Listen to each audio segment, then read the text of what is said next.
Bienvenue sur le plateau de Parole d'élus. Nous recevons aujourd'hui le maire d'Hiver Gauche de Bulgnéville, Christian Franqueville. Bonjour. Bonjour. Merci d'avoir accepté notre invitation. On va rappeler que vous êtes natif de Saulxures-les-Bulgnévilles, que vous avez été salarié de la fromagerie qui ne s'appelait pas encore l'Ermitage et syndiqué à la CFDT. Comment est-ce que le syndicaliste a basculé du côté obscur de la force, du côté de la politique ? Pour être syndicaliste, il faut d'abord s'intéresser aux problèmes que rencontrent les autres. Et puis, on découvre qu'on a peut-être un peu plus de capacité pour les défendre. Et puis, on devient le leader sans trop le vouloir du syndicalisme. Et puis, ensuite, la transition, elle se fait comment ? Elle se fait qu'on voit bien que les pouvoirs de décision ne sont pas suffisamment dans le syndicalisme. On est en permanence dans la revendication, dans la sollicitation. Et à un moment donné, on est tenté par dire, on a peut-être des leviers en politique qui nous permettraient de faire du bien à la population, puisque c'est ça le sens même de mon engagement. Alors vous êtes maire de Bulgnéville depuis bientôt 40 ans, on va y revenir, attaché à gauche, vous vous définissez comme rocardien, donc cette social-démocratie ou cette sociodémocratie. En gros, vous n'êtes pas contre le marché, mais il faut qu'il profite à tout le monde, si on résume. Tout à fait. Mon engagement dans le syndicalisme était déjà de travailler à la répartition de la richesse produite. Et puis, bien sûr, avec Michel Rocard, nous avions bien sûr cette vision. La politique, aujourd'hui, a tourné un petit peu le dos à tout cela. On voit bien qu'il y a des tentatives.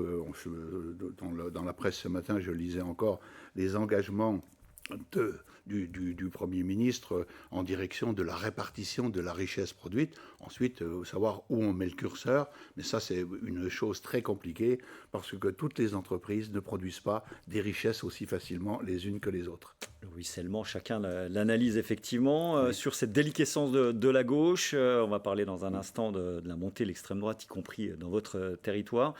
Comment vous expliquez quand même ce cataclysme pour le Parti socialiste dont vous avez fait partie très très longtemps, qui est quasiment exsangue aujourd'hui ?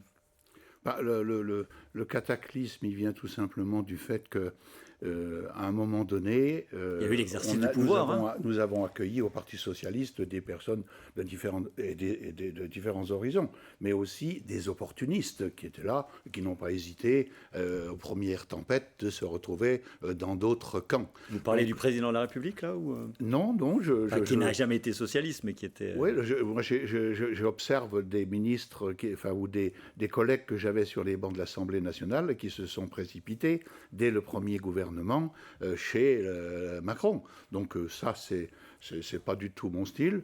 La politique, c'est fait pour faire avancer les choses, certes, mais pas à n'importe quel prix. Il ne faut pas être dans le renoncement. C'est-à-dire que être dans le renoncement, c'est faire des concessions. Quand les concessions servent la cause que l'on poursuit, il n'y a pas de souci. Mais quand c'est pour des arrangements personnels ou des promotions personnelles, ça...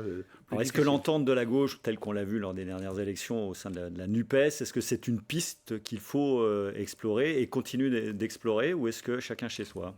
Pour moi, absolument pas. Il est impossible, aujourd'hui on le voit bien, les positions très extrêmes de certains Verts, les positions très extrêmes de LFI, ce n'est pas conciliable avec un social-démocrate qui a envie de produire et ensuite de discuter comment on répartit la richesse et non pas faire l'inverse. Alors comment exister quand on est sociodémocrate aujourd'hui ? Eh bien, je crois que nous attendons le résultat du congrès du Parti socialiste, où on voit bien qu'il va y avoir un mariage qui va, à mon avis, dans la ligne de Faure, qui va faire disparaître le Parti socialiste avec le point et la rose.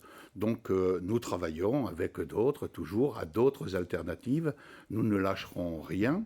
Nous sommes des sociodémocrates et nous nous orienterons vers cette direction tout de suite après le congrès.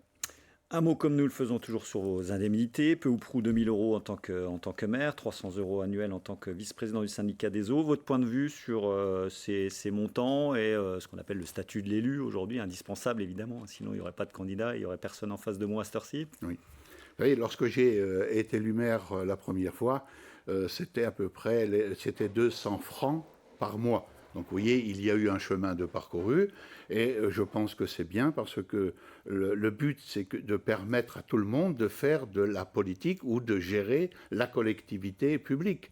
Donc, Ceci étant, la mixité sociale qui était recherchée n'est pas forcément présente. On le voit, même si les bancs de l'Assemblée, il y a un peu plus de mixité aujourd'hui, mais il y a encore du travail. Il y a encore du travail, mais je pense que ça avance quand même très vite. Contrairement à ce qu'on pouvait penser, la mixité n'était pas acquise d'avance, mais aujourd'hui on voit bien. Mais j'espère que l'attitude de certains dans un lieu aussi emblématique que l'Assemblée nationale ne vont pas nous faire la démonstration qu'il faut être très prudent parce que l'Assemblée nationale n'est pas un lieu de bagarre, c'est un lieu de discussion, d'échange, mais il y a des scènes qui nous choquent tout de même. On revient un petit peu sur les élections législatives de juin dernier. Vous êtes sorti en 5e position du premier tour avec un peu plus de 12% des suffrages. Beaucoup se sont dit que c'était le combat de trop pour le maire de Bugnéville. Comment, a posteriori, vous analysez les choses? Moi, j'ai pour habitude de dire je vais là où je sens que je peux être utile. Et allez, 6 mois avant, je n'avais pas décidé de me présenter à ces élections. Mais au vu de l'offre qui était faite, et notamment le mariage imposé par le chef de notre parti, Olivier Faure, sans concertation, eh bien, j'ai décidé d'aller brouiller les cartes. Et le résultat... Vous avez un peu siphonné, du coup, la NUPES et François-Xavier Veyne, forcément? Oui, sans doute. Mais disons que s'il y avait eu concertation, nous aurions pu trouver les solutions. Il suffisait qu'ils me suivent, et puis nous aurions pu avoir un élu social-démocrate, ce qui ne leur convenait sans doute pas. Mais en tout cas, le résultat est ce qu'il est. Vous pensez que vous auriez pu gagner avec ce soutien-là? Alors, on va rappeler que Jean-Jacques Gaultier a été réélu, oui. Toute petite marge sur le Rassemblement national qui confirme sa montée. Oui, je pense que la candidature organisée du maire de Matincourt a été pour beaucoup de choses, parce que la dynamique dont je bénéficiais depuis très longtemps a été cassée en piquant les 5-6 points qu'il a pris. Mais on voit bien qu'on n'est pas loin de la possibilité d'être devant Gaultier et que je me retrouve face au Front National. Donc voilà, donc c'est pas, pour moi, j'ai pas d'état d'âme. Je pense que le résultat de cette élection a peut-être aussi fait en sorte que le candidat RN ne soit pas élu dans notre circonscription, qui, je le rappelle, est une circonscription extrêmement marquée à droite. Lorsque un élu de gauche avance dans cette circonscription, il est évident que les choses sont beaucoup plus difficiles pour un homme de droite. Vous parlez en connaissance de cause, on va rappeler que vous avez fait deux mandats à l'Assemblée nationale. On va reprendre votre casquette de maire de votre commune de Bugnéville, 1700 habitants, avec la question que tout le monde se pose aujourd'hui, c'est la sobriété énergétique, sachant que chez vous, vous avez pris les devants, donc vous êtes beaucoup moins assommé par les sommes astronomiques aujourd'hui dont on parle.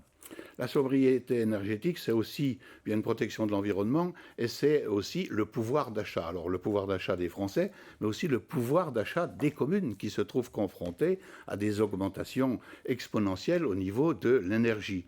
Sachant que vous faites partie des communes qui bénéficient du bouclier tarifaire quand même de l'État. Hein. Oui, mais disons que ce qui est important, c'est qu'en 2016, lorsque le gouvernement a lancé les territoires à énergie positive croissance verte, nous sommes engouffrés tout de suite dedans et cela nous a permis de remplacer les 600 luminaires que nous avions qui fonctionnaient avec des ampoules 100 watts par des LED à 40 watts. Résultat, 2017, 223 000 kWh par an pour 47 000 € par an. L'année 2018, c'est 80 000 kW et c'est 18 000 € de dépenses. Donc, grosse économie, effectivement, sachant que vous êtes passé encore en deçà des 40 watts, c'est ça? Voilà, alors donc on avait un éclairage qui, à 40 watts, compte tenu de la puissance des LED, était très très confortable. Donc on a eu le choix.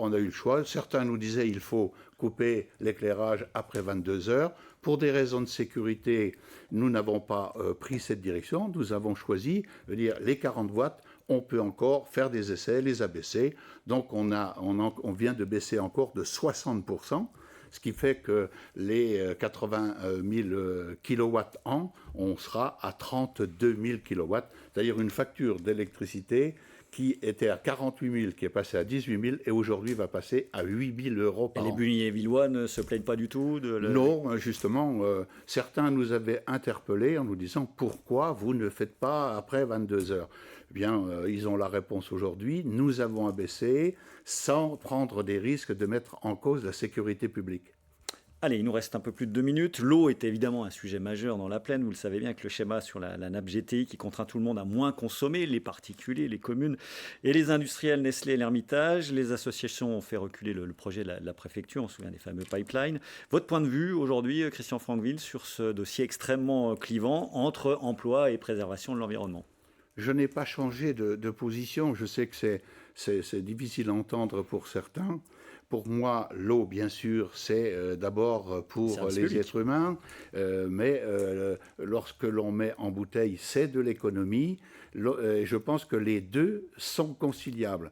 De la même façon que l'entreprise Hermitage de Bunnyville a besoin d'eau pour fabriquer, et cette entreprise fait travailler quelques 600-700 personnes. Nestlé, même si les effectifs baissent, il y a encore des emplois, et il y a surtout de la richesse produite sur notre territoire. Donc il ne faut pas jeter, comme on dit, le bébé avec l'eau du bain, puisqu'on est en plein dans le sujet, mais il faut faire attention. Donc un équilibre, une vision équilibrée des choses. Il y a un équilibre, et d'ailleurs le syndicat des eaux de Bunnyville et de la vallée du Ver est en train de mener des actions importantes pour lutter contre l'eau perdue par des fuites. On poursuit avec l'aide de l'agence de l'eau. L'État n'est pas immobile, pas plus que l'agence de l'eau dans ce domaine. Donc il faut concilier tout ça et bien sûr préserver la ressource. On en pompe beaucoup moins. La fromagerie a baissé sa consommation, Nestlé également.